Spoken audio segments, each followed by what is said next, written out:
Good afternoon, and thank you for joining us. Today is Tuesday, July 27th, and on today's briefing, we'll hear from Milwaukee County Executive David Crowley, Mayor Tom Barrett, Dr. Ben Weston, Associate Professor with the Medical College of Wisconsin and Director of Medical Services with the Milwaukee County Office of Emergency Management, and Darren Rausch, Health Officer and Director for the Greenfield Health Department.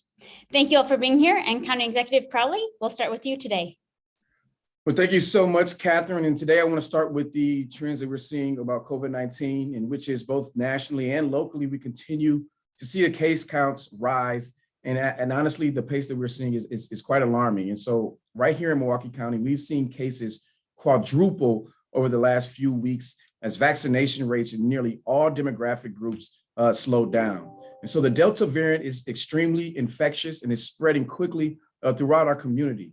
In Milwaukee County, we have always required visitors who walk into our buildings to wear a mask in our county facilities. But starting on Monday, August 2nd, we'll be tightening our masking policies internally and requiring all county employees to wear a mask inside our facilities, regardless of their vaccination status. And we know that masks are effective in helping to mitigate the spread of the virus. And we all must do our part to keep our residents as well as our employees and colleagues safe. In our community, as well as our economy, we really can't afford to really take steps backwards. So I want to encourage everyone out there, vaccinated or unvaccinated, and if you're going inside of any public building, you should be wearing your mask. And it's an additional layer of protection that's going to keep yourself safe, others safe. So let's do that. But mask is just one part of the equation. We know that the vaccine that is out here is the best tool that we have available in fighting COVID-19. So please, get vaccinated to protect yourself, your unvaccinated child who may be at home, an elderly family member, and an immunocompromised coworker, or whatever your reason, please get vaccinated. And as we're talking about vaccinations, Milwaukee County, we launched a new Vaccinate program to recognize and celebrate employees who have made the decision to receive a COVID-19 vaccination. And so the program is also to encourage those who have not been vaccinated to do their part to protect themselves, their colleagues, as well as their community. So through Vaccinate, fully vaccinated employees will receive up to 8 additional hours of paid time off. Part-time employees will receive 4 hours, and hourly and seasonal employees will receive 2 hours. And to be eligible, employees must submit proof of full vaccination by September 6th. And proof can be a copy of your vaccination card or a screenshot from the Wisconsin Immunization Registry, or a vaccination verification from your healthcare system patient portal. And I'm proud to say that as of today, we've had 1,390 employees submit proof of vaccination to us since the launch of Vaccinate. And we will continue to track the data over the coming weeks, but we're really encouraged by the response that we have seen thus far. Next, I'd like to pivot a little bit to share some updates regarding the $26 billion nationwide tentative settlement agreement relative to the litigation in which Milwaukee County has been involved surrounding the opioid epidemic. And so this week, the Attorney General and local government leaders from all across the country revealed plans to potentially allocate millions of dollars to really help us battle the opioid epidemic.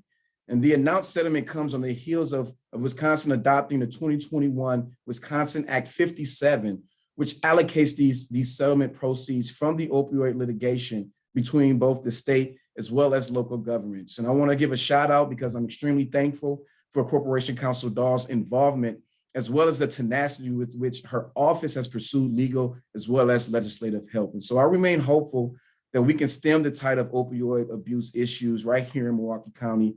And again, this tentative settlement gives me hope.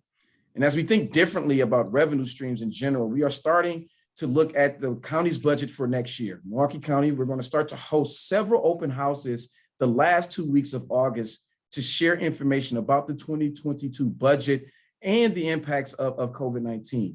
And so we are facing about a $21 million budget gap this year. And this is caused large part by the stagnant state revenue. At the same time, the cost of critical services that continues to increase. And so despite our structural deficit and the ongoing impacts of this pandemic, we remain committed to advancing our vision of becoming the healthiest county in Wisconsin by achieving racial equity. And so we will release the dates later this week. but there will be both COVID-safe in-person options as well as virtual options for the public to engage with our budget process. So please stay tuned for that information. And with that, I'd like to hand it over to Mayor Barrett. Mayor Barrett. Thank you very much, Mr. County Executive, and good afternoon, everyone. I think that we're all still riding high on the fabulous performance by the Bucks last week, but there's a little sobering undertone to it. Following the celebration for our Milwaukee Bucks as 2021 NBA champions, we will be closely watching COVID-19 cases for links to these large gatherings. We all know that there were 65,000 people on the plaza last week. We know there were the parades. So a Deer District categorization has been added to the contact tracing process to aid in this effort. COVID-19 infections can take up to 10 days to show symptoms, so the full picture is not yet visible. Of course, our largest concern by far are the people who were unvaccinated, people who went to the parade or went to the celebration or went to the plaza and were vaccinated. We don't feel that that is going to be the problem. Clearly, if people were not vaccinated and they were in close proximity, that is where the problem could occur. And we all know that there's been a lot of conversation about a pandemic among the unvaccinated, because we continue to see a stubborn number of people who are not getting vaccinated. For whatever reason, they're not getting vaccinated. And unfortunately, we've seen time and time again, whether it's recent hospitalizations, whether it's recent deaths, overwhelmingly, the people who are hospitalized are people who are not vaccinated. So the health department will be doing its due diligence to monitor the data, and we'll know more in the coming weeks. We're also working to secure data from the Wisconsin Department of Health Services to get a better picture statewide, as we know there were people from outside the area attending the Bucks celebrations as well. So a lot of excitement, a lot of joy, but a lot of concern at the same time. So let's turn to masking. This is obviously becoming more of a topic nationally. I know a number of cities, New York City, I think, certainly some California cities. We believe here that the best way for us to fight the spread of COVID-19 remains, hands down, more people getting vaccinated. And we keep beating that drum over and over again, and we're going to continue to beat that drum over and over again. I just, in the last 24 hours, was reading about a conservative in the South who made fun of the COVID-19, ended up in the hospital, and now he's become the convert and asking people to get it. So this is what we're seeing over and over again. We want everyone to get the vaccine. They are proven to provide excellent protection against hospitalization and death. But because we are seeing transmission of the virus, even among some vaccinated people, it is increasingly important for everyone to wear a mask in groups and in indoor settings away from home. So I make this recommendation following conversations with Commissioner Johnson of our Milwaukee Health Department and upon guidance from the Centers for Disease Control and Prevention. This request comes without enforcement, and that's the challenge. We are not enforcing it, but we are asking people to wear masks regardless of vaccination status as they go indoors, particularly when they're congregated in a close proximity with other people. This is a tough request to make because we felt like we're getting life back to normal, and we really don't want to use the enforcement because we're not sure that it's going to be effective right now. But we certainly have the hope that Milwaukeeans will embrace masks once more as an effective tool to care for themselves and their community, again, particularly when you are in these close settings. We must come together to beat this. We have seen that we can bring our numbers down when we all work as a team. And I'm asking everyone in this city, everyone in this county, everyone in this region to help us in this effort. So why is this so important? It's important because we have now moved up to the substantial transmission category for COVID-19 cases per 100,000, up to 75.7 cases per 100,000. Our percent positive rate also increased to the moderate transmission category, now at 6.8%. Those numbers were significantly lower just 2 and 3 weeks ago, significantly lower. So this is a matter for concern for our healthcare experts here at the City of Milwaukee.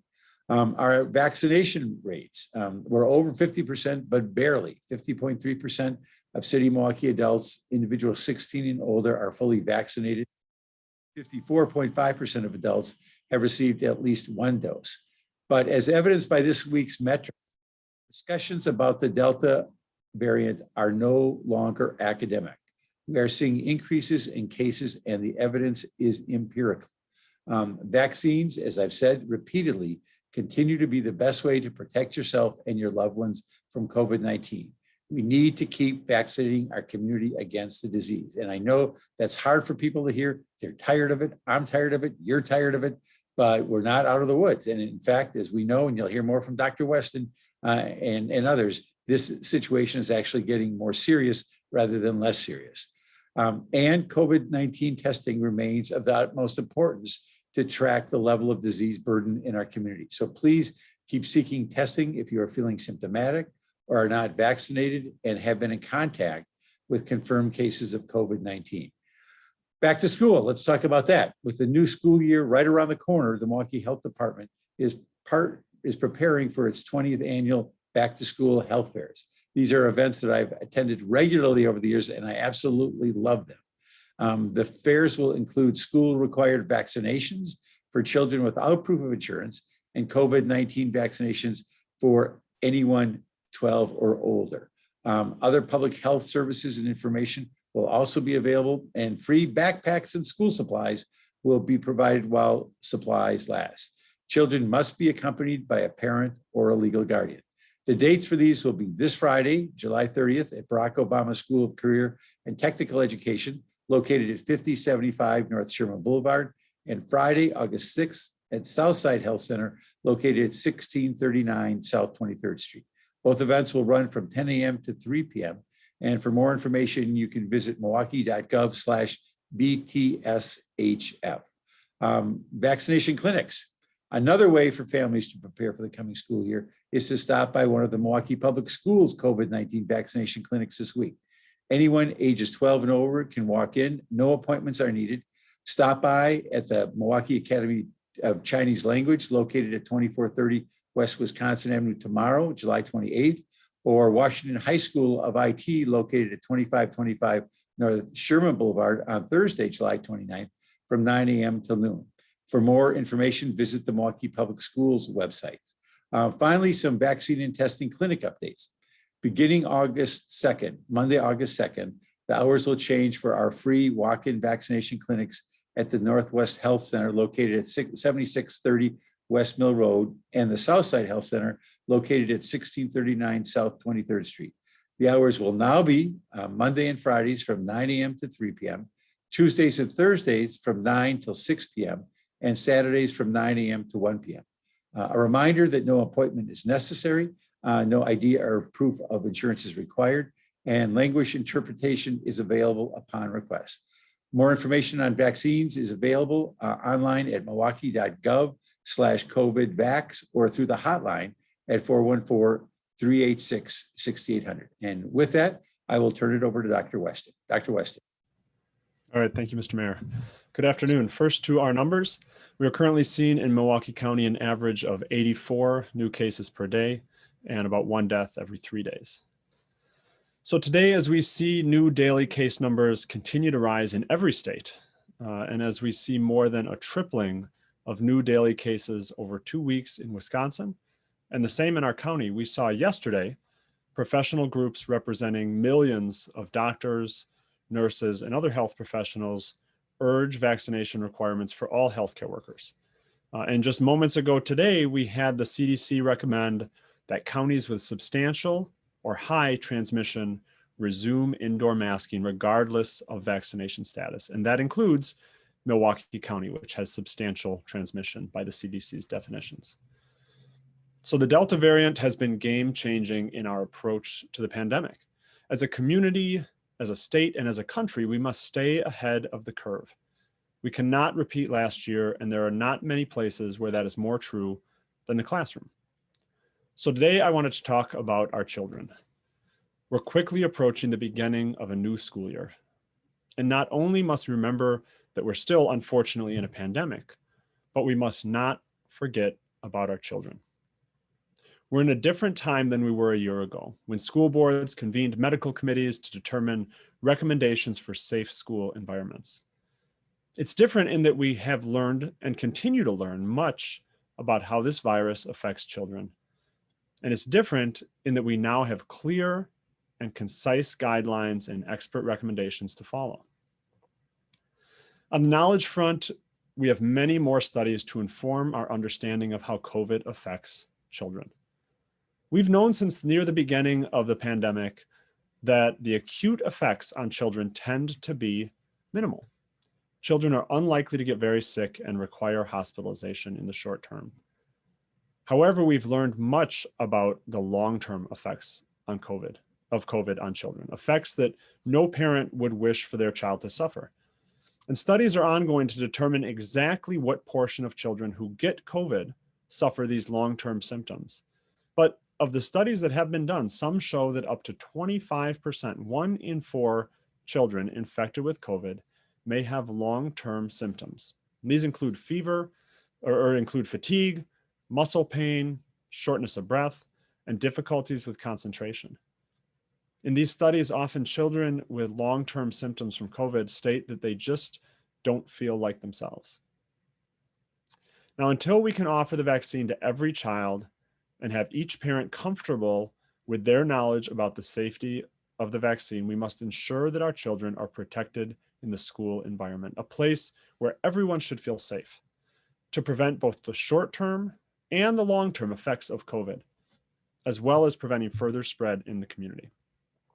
So whereas a year ago, the guidelines were sparse for schools and each institution had to cobble together their own set of rules, we now have much more expert consensus and guidelines. So here's what we know from this guidance. First, as much as possible, school should be in person. While there's a place for distance-based virtual learning, in-person education, as well as socialization, is critical for childhood development. Second, the CDC today and the American Academy of Pediatrics last week, and that's the largest group of pediatric experts in the country, recommends that all staff and students, regardless of vaccination status, wear a mask in school. With the more transmissible and more dangerous variants like the Delta variant, and with the inherent difficulty in determining who is and who is not vaccinated, and with the stigma that comes with an inconsistent masking policy, this is simply the best step moving forward. The downsides of masking are largely theoretical and easily outweighed by the clear health benefits. Additionally, the basic measures of distancing, ventilation, and hand washing remain critical for preventing the spread of disease. And of course, encouraging and making easily available vaccines for teachers, staff, and eligible students is critical to decreasing the ability for the virus to spread.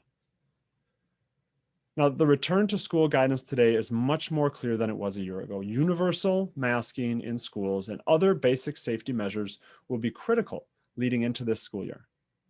And it's hard to imagine a rationale for going against the guidance from the CDC and the American Academy of Pediatrics in keeping our children healthy. Now, keep in mind, this is not a forever state. Vaccines will become approved for younger and younger children. More and more parents will recognize the safety and the protection that comes with the vaccines. And I'm hopeful that in the not too distant future, we'll see levels of vaccination-induced immunity in schools that we can take off masks and return to normalcy. But we're not there yet. So please follow the guidance, the experts, and the science. We cannot forget about our children. Keep them safe. Thank you very much, and I'll hand it to Health Officer Roush. Thank you very much, Dr. Weston. It's my pleasure to join today to talk a little bit more about COVID and fill in a little gaps of some of the conversation we've already had today. As you've heard, COVID is still very active in our community and disease rates have climbed pretty significantly over the past month. We know the disease has continued to evolve, which leads to new variants like the Delta variants, which appear to be more contagious. And we need to really, really be cognizant of that when we think about our recommendations and we think about some of the personal choices that we're making in our daily lives about masking and vaccination. Again, vaccination remains the most important prevention strategy that we can implement in our fight against COVID. But again, vaccination is not perfect. It's not 100%. And we hear time and time again that cases are occurring in people who are vaccinated, but yet that should not be a reason to not vaccinate. Vaccination rates and successful vaccination that prevents COVID of 85 to 90% is still far better than any set of prevention measures that you can implement as an individual to try to stay away from getting COVID. So please, I would urge all of you to continue to get vaccinated. As we've heard, as we know, cases of COVID are still occurring in our community. And again, the CDC continues to recommend that anyone with signs and symptoms of COVID-19 get tested regardless of vaccination status or prior infection. So that means if you have symptoms, whether they're mild or severe, you should get tested. And just as a reminder, symptoms include fever or chills, cough, shortness of breath, difficulty breathing, fatigue, muscle aches or body aches, and any new loss of taste or smell. And certainly there are many options for getting tested in the community. Your medical provider is one of those options, but there are other testing resources available, including many laboratories that are offering testing in the area. But it's very important, as has been mentioned previously on this briefing, that individuals with symptoms get tested so that we can know the scope of COVID in our community. Now, I also wanted to talk today about the ever-evolving guidance related to COVID, particularly in the schools. And Dr. Weston did a great job of highlighting some of the summary information from the CDC guidance that was just released moments ago. And again, this is guidance that we as health officials in Milwaukee County have tried to share with school leaders in the past as well. And again, the guidance is clearer today than it was a few weeks ago, and certainly clearer than it was a year ago. But we know that masking remains one of those important prevention strategies. And so we certainly hope that school leaders and school boards will continue to evaluate that evolving science and continue to make recommendations that support to the kids in the schools. Particularly of interest to me as a father of an elementary age daughter is the fact that elementary age kids, those under the age of 12, are not eligible yet for vaccination. And so they remain the most vulnerable individuals in our community. So again, masking is a very important strategy to keeping kids safe in schools. Masking is a very important strategy to keep all of us safe, especially if we're in areas or counties with high rates of disease transmission. So with that, I'm going to end my comments because there were so many good comments earlier by others, and open it up for questions so we can answer your questions from the media. Catherine? Thank you, Director Rausch. We do have several questions in the chat. The first one comes from Derek Rose with WISN 12, and it's for Dr. Weston and Mayor Barrett. He says, what do you say to people who were already vaccine hesitant and remain so after seeing several breakthrough cases where people were vaccinated but still contracted COVID? So I can start on this one. I think you have to consider the numbers here. So say the vaccines are about maybe 90% effective against the Delta variant, a little more effective against the conventional variant. So you still have that 5, maybe 10% chance of breakthrough cases. So is it possible that you might have a breakthrough case, you might get infected? Certainly. But if you do get infected, you're far less likely to have severe symptoms. You're far less likely to get hospitalized, and you're far less likely to die. And to put a number to it, a person who's vaccinated and gets COVID is about 100 times less likely to die than a person who's unvaccinated. So I would say it's not a disincentive to get vaccinated. In fact, it's an incentive to get vaccinated. We expect a few breakthrough cases, but largely those people have mild symptoms, or in many cases, no symptoms at all. And I would add that if you look at public health over the last half century, one of the things that saved people's lives more than anything was the use of seatbelts. And we've seen a dramatic drop in the number of people dying in car accidents who wear seatbelts. That doesn't mean that everyone who's wearing a seatbelt is going to survive a horrific accident, but the numbers are certainly in your favor. I use that as just sort of a rough comparison that we have seen some breakthrough cases, but as the doctor said, overwhelmingly, we know that the vaccine has been effective. Our next question is from Drake Bentley with Milwaukee Journal Sentinel. He says that the state has a call this afternoon regarding the Delta variant. Will the city or county consider a mask mandate if the state does? I can simply say that if you look at the past, the city has acted more quickly in most instances.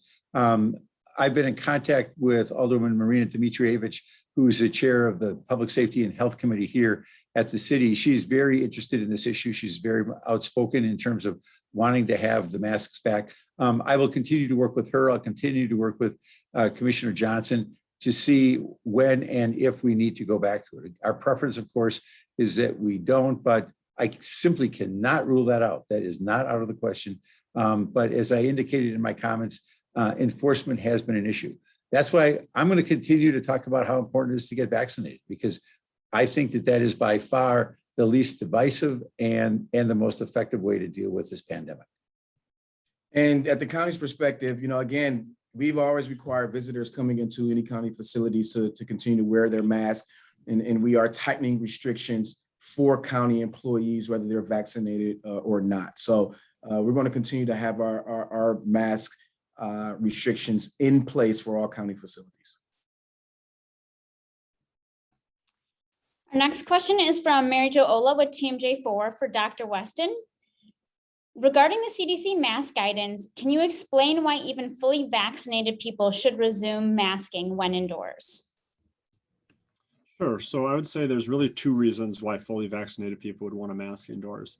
One is for themselves and one is for everyone around them. So when we think of for themselves, again, the vaccine is not 100% effective. It's extremely effective in preventing disease, and it's even more effective in preventing severe disease and hospitalization. But again, it's not 100%. And so to protect yourself and protect your family, protect, as was said earlier, whether it's your coworker, your child that's unvaccinated, your elderly family member, that's why you want to wear a mask indoors. Now, the other reason is to protect the public. If you get an infection, even if it's a mild infection, and even if you're not going to be hospitalized, you very well may spread that infection to other people in the community and may contribute to the elevated case numbers that we're seeing. Our next question is from Allison Durr with Milwaukee Journal Sentinel, and she's wondering if we've seen any breakthrough cases in Milwaukee County, and if so, how has that changed over time? So the number of breakthrough cases is hard to determine, and the reason why is because the numbers that we see for who's vaccinated and the numbers that we see for who have diseases are hard to correlate. Now we can gain a lot from looking at other areas that have done studies, typically academic studies, looking at these and understanding that somewhere between 90 to 99% in most cases of people who become severely ill, become hospitalized, and certainly who die are unvaccinated. Now, as far as whether we have breakthrough cases in Milwaukee, absolutely. I can say anecdotally from working in the emergency department, I see people with breakthrough cases. They tend to be more mild symptoms. They tend to be discharged back home to keep an eye on their symptoms themselves, which is very different from the unvaccinated people I see in the emergency department who have COVID-19. The next few questions are for Dr. Weston, or I guess the next question. It's from Ben Wagner with WISN 12. He says, the Brewers announced Christian Yelich tested positive for COVID-19. He is vaccinated and was said to be following COVID protocols. What does that say about how transmissible this virus is right now, even in vaccinated people? And do we need stricter measures in place, or is increased vaccination rates the best solution? Well, so back to the last question, you need look no further than Christian Yelich to answer the question whether there's breakthrough cases. He certainly is an example of a breakthrough case. My understanding is that his symptoms are mild, which again is often not the case with those who've been unvaccinated. So we're lucky to have 3 safe and highly effective vaccines. Now, vaccines that are also effective against the Delta variant. But make no mistake, to answer your question, the Delta variant is extremely contagious. Not only does someone with the Delta variant have more than 1,000 times the amount of virus in their body as compared to the conventional variant we saw a year ago, but it takes less of that virus to transmit disease to others. So you can see why it's so much more easily transmissible person to person with the Delta virus. But vaccines are a layer of protection. They're the strongest layer of protection we have for sure. But in many situations, such as indoors, in public spaces, around others, especially now, masking and distancing remain critical layers as well to controlling the burden and spread of disease. Ben's next question is for Mayor Barrett. He says, you mentioned enforced mask mandates at this point may not be effective. Is there a point or threshold in which you may consider reinstituting mask mandates?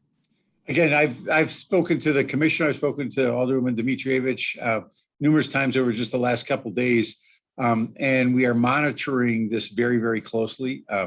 Our concern, of course, is what is the most effective way to fight this pandemic? And I continue to believe that the vaccination is, but that does not mean we are ruling out masks at some point if it's necessary.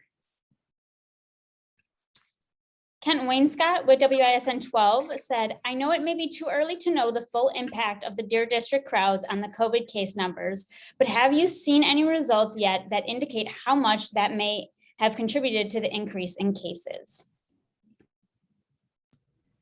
Sure, I can start here. So it is early to see too much correlation between the crowds and the cases. So we'll continue to watch for those sort of relationships and go from there.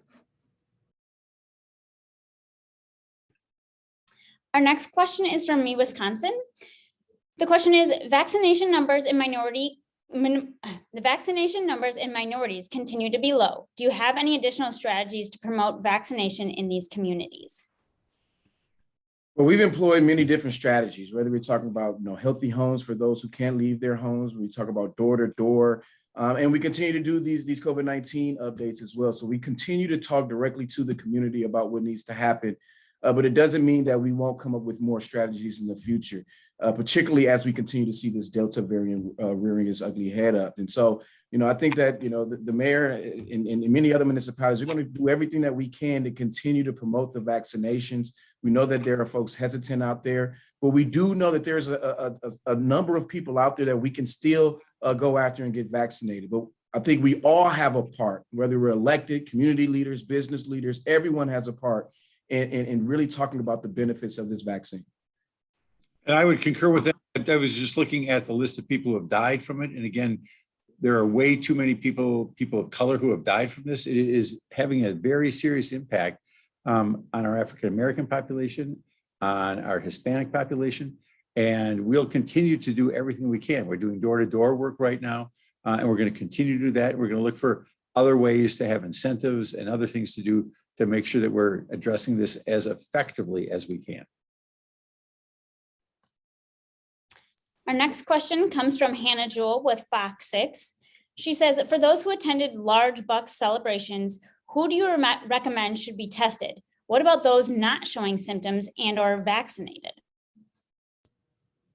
Well, as with events in the past, anybody who's concerned that they have symptoms or had close contact with someone with symptoms or tested positive or were in a high-risk environment are welcome to certainly get tested and encouraged to do so. The final question I'm seeing in the chat right now is from Graham Kilmer with Urban Milwaukee, and it says, for Dr. Weston or Director Rausch, could you explain specifically what makes the Delta variant more transmissible? For example, does it produce a greater viral load in an infected person? That's exactly right. So the viral load in someone with the Delta variant, again, is about 1,000 times. It's actually about 1,200 times what it is in the conventional variant. So if you have COVID today with the Delta variant, you'll have about 1,200 times as much virus in your body as someone did a year ago who was infected with COVID. Now, on top of that, the research is ongoing as to what effect the mutation that caused the Delta variant has, but it seems that it also takes less of that virus to infect you. So it's easier to attack your cells. It's easier to infect and spread. And so when you have that combination of much more viral load and less actually needed to even spread it, you can imagine it becomes much more transmissible. Question for the city from Allison Durr. She says, does the city have enough contact tracers to determine how much of an impact the Bucks gatherings could have on case numbers? I don't have a good answer for that right off the bat, so I will have to check on that. Thank you, Mayor. Another question here from Mary Jo Ola. What about the Delta viral load in fully vaccinated people? That's a good question. And that's one of the unknowns, certainly. One would imagine that it's higher than the conventional strain, but far lower than in unvaccinated people. But the science is still out.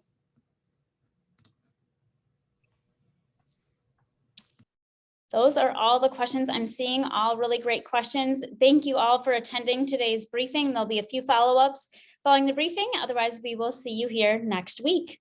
Thank you all. Thanks, everyone. Take Thank you. care.